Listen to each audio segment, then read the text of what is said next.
Oi, hoje eu e meu grupo vamos falar um pouco de como funciona a liofilização e como ocorre esse processo dentro dessas máquinas industriais.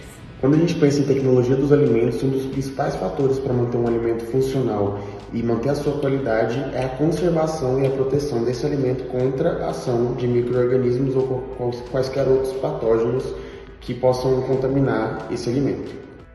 Seguindo essa linha de raciocínio, quando a gente pensa em métodos de conservação e de impedir o crescimento desses micro-organismos indesejados, um dos principais fatores é reduzir justamente a atividade de água. De forma reduzida, a atividade de água é uma relação entre a quantidade de água disponível nesse ambiente e como essa água pode servir para solubilizar substratos e permitir as reações metabólicas para o crescimento de um micro-organismo que pode ser patogênico dentro de uma amostra de um alimento. Pensando em estratégias de redução da atividade de água, um dos principais métodos que a gente pode usar dentro da indústria é o uso de um liofilizador. A liofilização basicamente é um processo de sublimação a seco. Nesse processo a água sai do estado sólido, então o processo é feito em baixas temperaturas, em baixa pressão, abaixo do ponto triplo da água, e essa água primeiro passa para o estado sólido e depois vai diretamente do estado sólido para o estado gasoso. Dessa forma, para retirar a água, a gente não precisa esquentar a amostra, a gente não precisa fornecer fontes altas de calor e dessa forma as estruturas químicas das macromoléculas, das micromoléculas e dos metabólitos necessários para manter a qualidade desse alimento são preservados. Com esse processo a gente garante que qualidades nutricionais ou então a segurança e a eficácia desse alimento, seja ele um alimento funcional ou algum alimento de padrão na venda nos supermercados, estejam de acordo com o que a regulamentação pede, de acordo com o que as agências reguladoras pedem para garantir a qualidade e as características organolépticas e nutricionais desse alimento. O processo de liofilização ocorre principalmente em 3 etapas.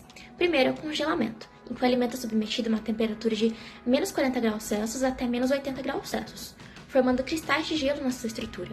Já na liofilização, que é a segunda parte, aplica-se o vácuo.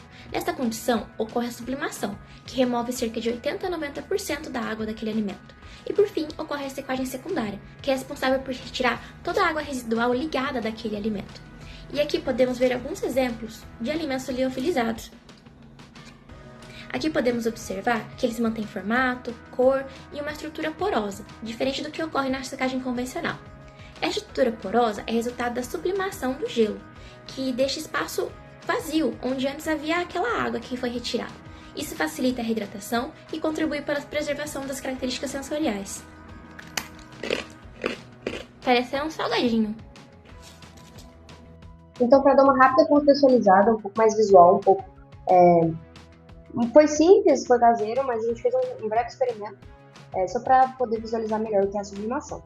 Então, essa questão depois do congelamento, aplicar o vácuo e o gelo passar diretamente para o estado sólido com vapor.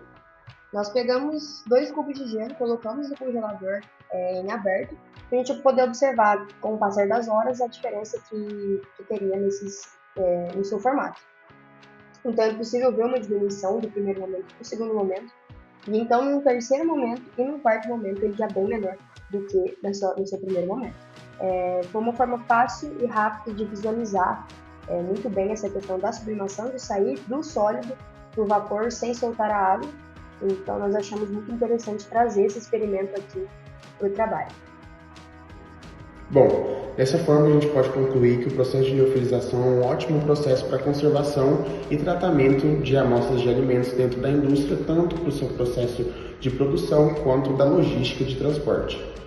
Apesar do processo poder ter valores elevados e exigir a aquisição de equipamentos específicos como um liofilizador, esses pequenos defeitos da produção podem ser recompensados se a gente pensar nas características nutricionais e sensoriais que são mantidas na amostra do alimento quando esse processo é realizado, o que mostra que se alguma indústria tiver alguma capacidade de investir na mão de obra especializada para manipular esse equipamento e na aquisição do equipamento, pode ser uma ótima alternativa para garantir o controle de qualidade dos seus produtos.